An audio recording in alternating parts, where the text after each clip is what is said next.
Episode opening സീനിൽ Boruto team അവരാണെങ്കിൽ ഇപ്പോൾ ഒരു തകർന്ന ബിൽഡിങ്ങിൽ അങ്ങനെ ഒളിച്ചിരിക്കുകയാണ്. അവർക്ക് നന്നായിട്ട് അറിയാം ഏത് നിമിഷം വേണമെങ്കിലും അവരെ കണ്ടെത്തി അറ്റാക്ക് ചെയ്യാൻ സാധ്യതയുണ്ട്. സോ എത്രയും വേഗം നമ്മൾ എന്തെങ്കിലും ചെയ്യണമെന്ന് പറയും. കൊനഹമാരു ആണെങ്കിൽ അങ്ങനെ എന്തോ കാര്യമായിട്ട് ആലോചിച്ച് നിൽക്കുമ്പോൾ സാരഡ അവൾ ആ ഹീലിംഗ് സ്പ്രേ എടുത്ത് കൊനഹമാരുവിന്റെ മുഖത്തടിക്കും. പേടിക്കേണ്ട ആവശ്യമൊന്നുമില്ല, ഇത് ഹീലിംഗ് സ്പ്രേ ആണ്. Advanced scientific Ninja tool. ഇത് ഉപയോഗിച്ചാൽ പെട്ടെന്ന് തന്നെ മുറിവുകളെല്ലാം ഹീലാവുമെന്ന് പറയും. അപ്പൊ അവിടുന്ന് അങ്ങനെ ക്യാമറ സൂം ചെയ്ത് ബൊറൂട്ടോയെ കാണിക്കുകയാണ്. ബൊറൂട്ടോയ്ക്കാണെങ്കിൽ അവന്റെ ദേഷ്യവും സങ്കടവും ഒന്നും കൺട്രോൾ ചെയ്യാനായിട്ട് കഴിയില്ല. കാരണം അവരുടെ മുൻപിൽ വെച്ചാണ് സെൻസായി കൊല്ലപ്പെട്ടത്. അവനെ കൊണ്ട് ഒന്നും ചെയ്യാൻ കഴിഞ്ഞില്ല. ഇതിനെല്ലാം കാരണക്കാരൻ ആണ്. അവരെ ഞാൻ വെറുതെ വിടില്ല എന്ന് പറഞ്ഞ് ബൊറൂട്ടോ ആണെങ്കിൽ ഫ്ലാഷ് ബാക്ക് ആലോചിക്കും. ഫ്ലാഷ് ബാക്കില് ആണെങ്കിൽ ഇപ്പൊ അവനെ അങ്ങനെ ടൈറ്റായിട്ട് ഹഗ് ചെയ്യാണ്. അതിനുശേഷം ബാക്കിയുള്ളവരോട് അവിടുന്ന് രക്ഷപ്പെട്ടു പോകാനായിട്ട് പറയും. വേറെ വഴിയില്ലാതെ അവർ പുറത്തേക്ക് പോവും. അടുത്ത നിമിഷം ആ ഒരു ഗുഹ അത് ഇടിഞ്ഞു വീഴുകയാണ്. ബൊറൂട്ടോ ആണെങ്കിൽ കൊനഹമാരുവിന്റെ കൈ പിടിച്ച് പറയും, എന്നെ കൊണ്ട് ഇത് സഹിക്കാനായിട്ട് കഴിയില്ല. അതിന് കൊനഹമാരു ആണെങ്കിൽ ബൊറൂട്ടോയെ സമാധാനിപ്പിക്കും. ആക്ച്വലി ആളുടെ ഇത്തരത്തിലുള്ള ചേഞ്ച് അതെനിക്കും വലിയ അത്ഭുതം തന്നെയാണ്. ഫോർത്ത് നിഞ്ച വാറിൽ 5 നേഷൻസിനെയും പ്രൊട്ടക്ട് ചെയ്യാൻ ഒരുപാട് കാര്യങ്ങൾ ചെയ്തതാണ്. തന്റെ ജീവൻ പോലും നഷ്ടപ്പെടുന്ന ഘട്ടം എത്തിയപ്പോൾ പോലും എല്ലാ രാജ്യങ്ങളെയും രക്ഷിക്കാനല്ലാതെ മറ്റൊന്നും ആൾ ശ്രമിച്ചിട്ടില്ല. പക്ഷേ ഇപ്പോഴത്തെ ആളുടെ ചേഞ്ചും പെരുമാറ്റവും ഒക്കെ കാണുമ്പോൾ എനിക്ക് പല സംശയങ്ങളും തോന്നുവാണ്. ആൾക്ക് ഓൾറെഡി കാറയുമായിട്ട് കണക്ഷൻ ഉണ്ട്. മാത്രമല്ല ആ എയർഷിപ്പിലുള്ള വെസല് അതാണ് ആൾക്ക് ആവശ്യം. അതിനുവേണ്ടിയാണ് ആൾ നമ്മുടെ അടുത്തേക്ക് വന്നതും നമ്മൾ അറ്റാക്ക് ചെയ്തതും. ഇതെല്ലാം തമ്മിൽ കാര്യമായിട്ട് എന്തൊക്കെയോ കണക്ഷൻ ഉണ്ട്. സോ എത്രയും വേഗം നമുക്കത് കണ്ടെത്തണം. ആ ഇന്റൽസും വെസലും നമുക്ക് കളക്ട് ചെയ്ത് കഴിഞ്ഞ് എത്രയും വേഗം ഗ്രാമത്തിൽ കാര്യങ്ങൾ അറിയിക്കണം. കൊനഹമാരുവാണെങ്കിൽ തീർത്ത് പറയും, നമ്മുടെ മുൻപിൽ ഇപ്പൊ മറ്റു വഴികളില്ല. ഞാൻ കളക്ട് ചെയ്ത ഈ പെൻഡ്രൈവ് അത് നിങ്ങൾ എത്രയും വേഗം വില്ലേജിൽ എത്തിക്കണം. തീർച്ചയായിട്ടും നമ്മളെ തടയാനും ഈ പെൻഡ്രൈവ് അത് തിരികെ പിടിക്കാനും ശ്രമിക്കും. സോ അവനെ തടയാനായി ഞാൻ ഇവിടെ നിൽക്കും. ബൊറൂട്ടോ ആണെങ്കിൽ അത് കേൾക്കേണ്ട താമസം, എന്നെ കൊണ്ട് പറ്റില്ല. ഞാൻ ഒരിക്കലും മാസ്റ്ററിനെ ഒറ്റയ്ക്കാക്കി ഇവിടുന്ന് പോവില്ല. ഓൾറെഡി എൻസായുടെ മരണം അതെനിക്ക് താങ്ങാൻ കഴിയുന്നതിലും അപ്പുറമായിരുന്നു. ഇനി എനിക്ക് കൊനഹമാരുവിനെ കൂടെ നഷ്ടപ്പെടാൻ ഞാൻ അനുവദിക്കില്ല. സോ നിങ്ങളോടൊപ്പം തീർച്ചയായിട്ടും ഞാനുണ്ടാവും. കൊനഹമാരുവിനാണെങ്കിൽ എന്തു പറയണമെന്നറിയില്ല. അയ്യോ ഇല്ല, നിങ്ങൾ കരുതും പോലെ എനിക്കൊന്നും സംഭവിക്കില്ല. ഞാൻ വളരെ ഫുള്ളായിട്ട് മാത്രമേ ഓരോ കാര്യങ്ങളും ചെയ്യുകയുള്ളൂ.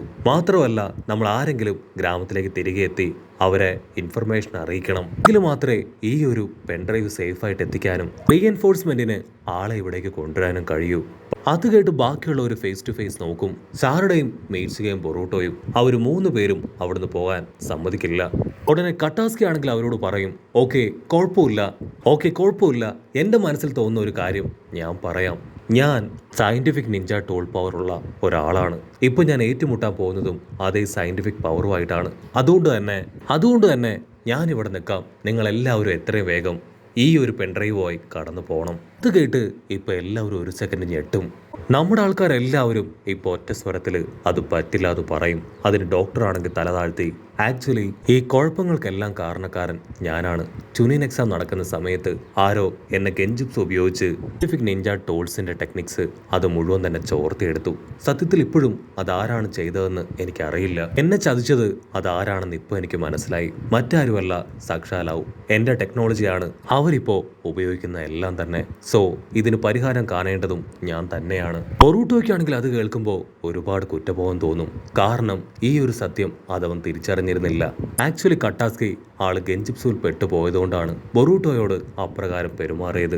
ഇവിടെ ഡോക്ടർ ആണെങ്കിൽ അവരോട് അടിച്ചു പറയും, എന്തായാലും ഇതിന് പറ്റിയ ആൾ ഞാൻ തന്നെയാണ്. ദയവ് ചെയ്ത് നിങ്ങൾ ഇവിടുന്ന് കടന്നു പോകണം. ആ മോൺസ്റ്റർ ഔവിനെ ഞാൻ തകർക്കും. ഉടനെ ബൊറൂട്ടോ ആണെങ്കിൽ ചാടി എഴുന്നേറ്റ് കട്ടാസ്കിയോട് പറയും, എന്നോട് ദയവ് ചെയ്ത് നിങ്ങൾ ക്ഷമിക്കണം. ഞാൻ ഇത്രയും കാലവും നിങ്ങളെ തെറ്റിദ്ധരിച്ചിരിക്കുകയായിരുന്നു. ആക്ച്വലി നിങ്ങളുടെ ലാബിലേക്ക് എത്തി ആ നിഞ്ച ടൂൾസ് അതൊക്കെ ഉപയോഗിച്ചപ്പോൾ ഞാൻ ഭയങ്കര ഹാപ്പി ആയിരുന്നു. ടെക്നോളജി അത് നല്ലതാണെന്ന് ഞാൻ തിരിച്ചറിഞ്ഞു. തെറ്റായ ആൾക്കാരുടെ കയ്യിൽ കിട്ടിയാൽ അത് അവർ ബാഡായിട്ട് യൂസ് ചെയ്യും. സോ ഈ ഒരു പ്രോബ്ലത്തെ നിങ്ങൾ ഒറ്റയ്ക്കല്ല, നമ്മളെല്ലാവരും ചേർന്നാണ് ഇനി ഫേസ് ചെയ്യാൻ പോവാന്ന് പറഞ്ഞ് അവനങ്ങനെ ടെററായിട്ട് നിൽക്കും. അങ്ങനെ അവരെല്ലാവരും തംസപ്പ് ഒക്കെ അടിച്ച് ഒറ്റക്കെട്ടായിട്ട് നിൽക്കും. കട്ട് ചെയ്താ ഇവിടെ ലേഡി അവള് മെയിൻ്റനൻസ് വർക്കൊക്കെ കഴിഞ്ഞ് ഇപ്പൊ ട്രെയിനിങ് എടുക്കുകയാണ്. അപ്പോഴായിരിക്കും സാക്ഷാൽ കോഡ് അവളുടെ അടുത്തേക്ക് വരിക. ഉടനെ കോഡാണെങ്കിൽ ഇപ്പൊ അവൾ അവളോട് പറയും, ഇനി നീ എന്തൊക്കെ മെയിൻ്റനൻസ് എടുത്തിട്ടും യാതൊരു കാര്യവുമില്ല, നിനക്ക് ഒന്നും ചെയ്യാനായിട്ട് കഴിയില്ല. ഞാനുമായിട്ട് നീ ഫൈറ്റ് ചെയ്താൽ തീർച്ചയായിട്ടും നീ തോറ്റുപോകും. മാത്രമല്ല ഓൾറെഡി ജീവൻ പറഞ്ഞൊരു കാര്യം എൻ്റെ മനസ്സിലുണ്ട്. നമ്മളുടെ ഇടയിൽ ഒരാളാണ് ഇതിനെല്ലാം കാരണമെന്ന്. അവനാണ് ഒറ്റുകാരനെന്ന്. അവൻ ഒറ്റയൊരുത്തൻ കാരണമാണ് ആ വെസൽ നഷ്ടപ്പെട്ടതും ആ സ്പേസ് ഷിപ്പ് അത് ഡൈവേർട്ടായി മറ്റൊരു ഭാഗത്ത് പോയി തകർന്നു വീണതും. ഇത് കേട്ട് അവളാണെങ്കിൽ പൊട്ടിച്ചിരിക്കും. നീ എന്തായി പറയണേ? ഞാനാണ് കാരണക്കാരി എന്നാണോ നീ കരുതുന്നത്? അതിനാണോ നീ എന്നോട് ഫൈറ്റ് ചെയ്യാൻ ഇവിടേക്ക് വന്നത്?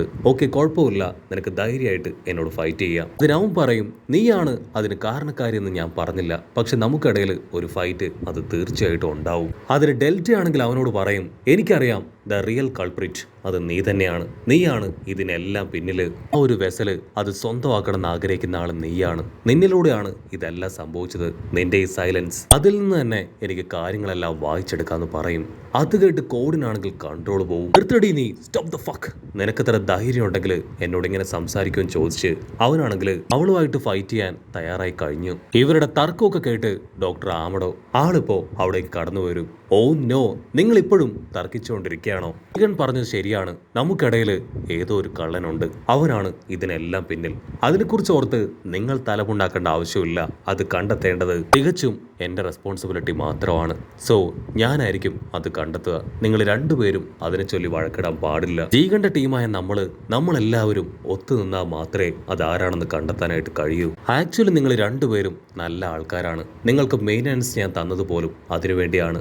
നിങ്ങളുടെ ഉള്ളിൽ ഒരു ചതിയനുണ്ടോ അറിയാനാണ് മെയിൻ്റനൻസ് എന്ന പേരിൽ നിങ്ങളെ രണ്ടുപേരെയും ടെസ്റ്റ് ചെയ്തത്. നിങ്ങൾ അതിൽ യാതൊരു തെറ്റും ചെയ്തിട്ടില്ല. സോ നിങ്ങൾ രണ്ടുപേരും ദയവ് ചെയ്ത് ഇനി അതിൻ്റെ പേരിൽ പരസ്പരം കൊമ്പ് കോർക്കാനോ ഫൈറ്റ് ചെയ്യാനോ പാടില്ല.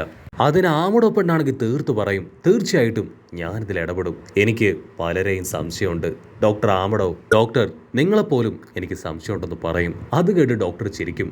അങ്ങനെ ഞാനാണ് ഇതിൻ്റെ പിന്നിലെങ്കിൽ നിങ്ങളുടെ രണ്ടുപേരുടെയും ഈ ഫൈറ്റിൽ ഞാൻ ഇടപെടുകയില്ല. നിങ്ങൾ രണ്ടുപേരും ഫൈറ്റ് ചെയ്ത് തമ്മിലടിച്ച് മരിക്കുന്നത് ഞാൻ നോക്കി നിന്ന് ആസ്വദിച്ചേനെ. അത് കേട്ട് കൺട്രോൾ പോയ ആമിഡോ പെണ്ണ് അവൾ ചാടി വന്ന് ഡോക്ടറിനെ കഴുത്ത് പിടിച്ച് ഞെരിക്കും. ഡോക്ടറാണെങ്കിൽ ദേഷ്യപ്പെട്ട് അവളുടെ കൈ തട്ടി മാറ്റും. അതിനവള് തല താഴ്ത്തി നിൽക്കും.